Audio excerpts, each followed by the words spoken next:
Hi, folks.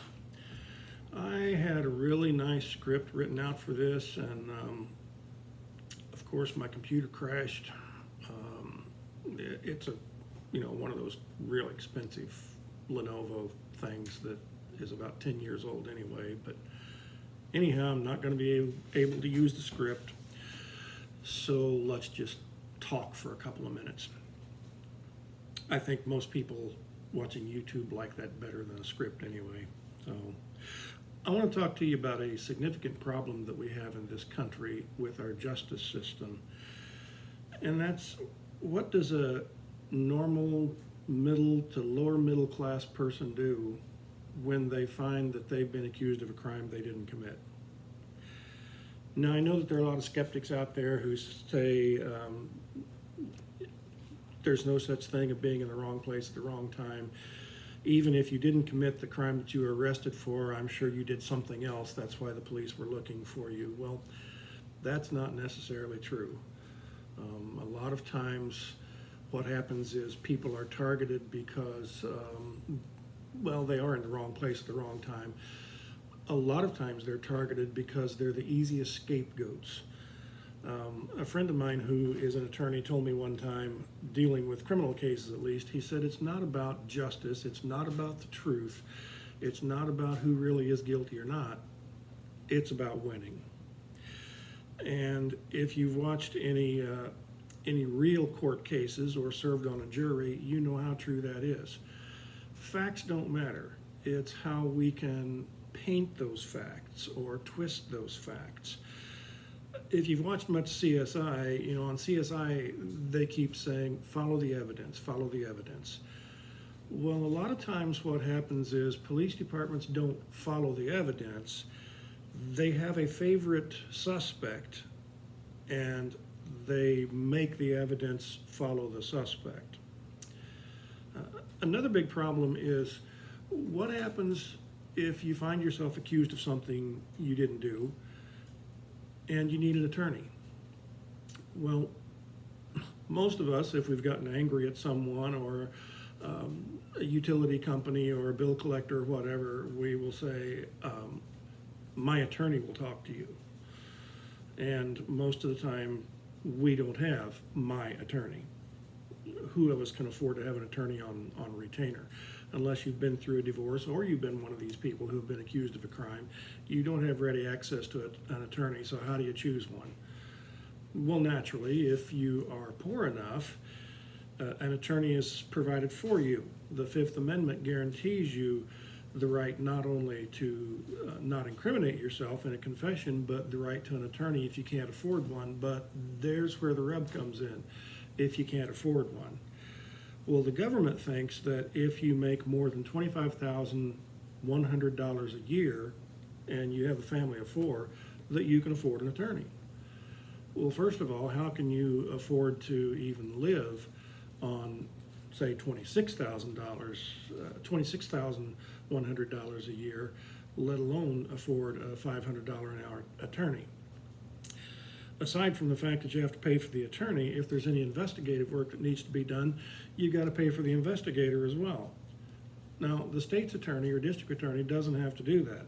They've got the resources of the state at their fingertips, and although they don't have an unlimited budget, a bottomless pit of money, they have a whole lot more money than you do to present and prosecute their case.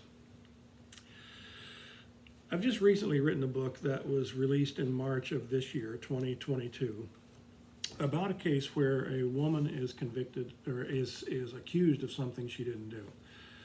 She was a 54-year-old grandmother, a 23-year employee of the Indiana State Police at the Bloomington, Indiana Police Post. The last 14 of those years, she had been the evidence clerk at the Bloomington Post, had received exemplary employee reviews every one of those years.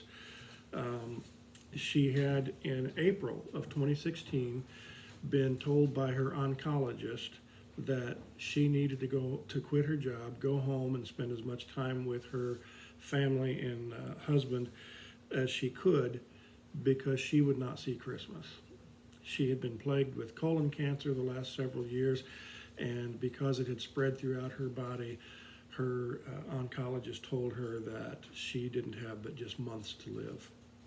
So she took his advice, went home, started spending time with her husband, family, and friends. Later that summer, she received a phone call from the Bloomington Post asking her if she would, quote, come in and help them find some misplaced evidence. It seems that $36,000 cash in one case had come up missing. She was happy to go help. After all, it was her system that had been set up that they were still using for filing evidence. After spending 2 hours searching for their misplaced evidence, a detective from Indianapolis, a state police detective lieutenant, stopped and cynically said, come on, Vera, let's stop the act. We know that you took the money. You wanted to take one last final vacation, a final hurrah with your husband before you died. Yes, he said before you died. He went on to say, and this is a direct quote, you just thought you would be dead before we found that the money was missing. Vera Gardner, who had been an exemplary employee, who was a 54-year-old grandmother, who never told a lie in her life, basically, who also had other financial resources if she needed them, took the next 4 years spending more than the $36,000 she was accused of taking to try to defend herself. This book is her story, Cleared by Arrest, An American Injustice. This tells how she was wrongfully accused, how she was arrested by state troopers and undercover detectives at her home, perp walked across her yard in front of all her neighbors, rather than being given the dignity that most police employees are given of the opportunity to turn themselves in when there is a warrant for their arrest. She was dragged in like a common criminal and accused and dragged through the court system for the next 4 years. This book is her journey. I encourage you to pick this up at any local bookstore or Amazon.com or BarnesandNoble.com. If you look for it online, you need to use the entire title and subtitle, Cleared by Arrest, An American Injustice, or you can search by author J.B. Wilson and V.E. Gardner, or either one of those names. I encourage you to pick this up. It's going to tell you what the common person faces when they go up against the power of the state. I encourage you to buy it, to pass it around to your friends, use it in your book clubs, and do whatever you do to these YouTube video things that I've never done before and have no idea what to do with.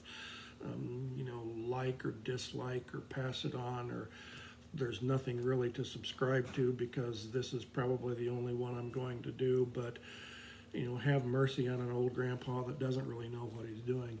But this is something that you need to be aware of, because even though we all say, well, that had never happened to me because I'm not in the wrong place, I don't associate with people like that. Well, she didn't either. She was just doing her job, and she got screwed. Thanks for your time. Tell everybody else.